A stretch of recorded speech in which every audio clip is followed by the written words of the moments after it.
Dive with us into the fascinating world of Parthian language variations.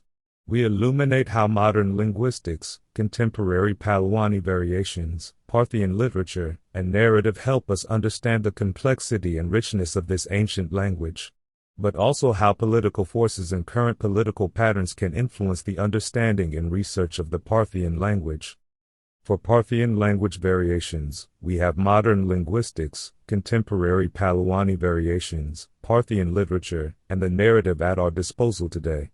Linguistics uses the context and materials of the narrative as well as Parthian literature outside of ancient Arsacid Parthian very sparingly. Where linguistics shows hesitation or unclear classification, in the narrative and in the Iranian-Parthian world, there is a clear assignment of the variations as Pahlēwāni, i.e., Parthian.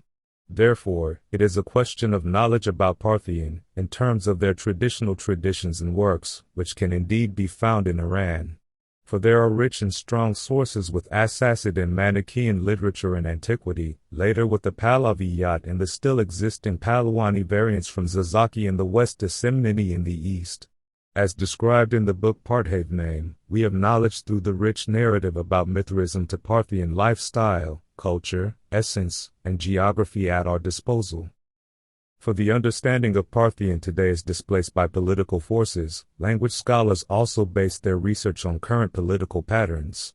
For example, Kurdish is discussed as if it were an isolated language. Karangani, Galaki, Mazandarani, Talaschi, and Semnani are treated as foreign languages on the side. Thus, some researchers confine themselves to the thought patterns of politics and succumb to Islamic influence. They draw borders where none exist, except for political, religious, and economic interests. There is no greater linguistic deviation between Karangani and Zazaki than there is to Sorani. Accordingly, Semnani is no more Persian than Baluchi. They are holistically much closer to each other than to other languages. Nevertheless, there is not only negative to emphasize here. Properly proceeding researchers of our time have recognized that, for example, there are great similarities between Zazaki and Arsacid Parthian. As Professor Dr. Joost Gippert, quote, "Even now, however, I believe it can be clearly shown that the closest relatives of the Zaza language are to be found in the environment of Parthian." End quote.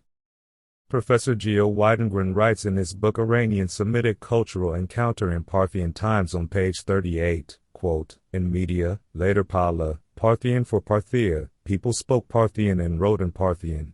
End quote.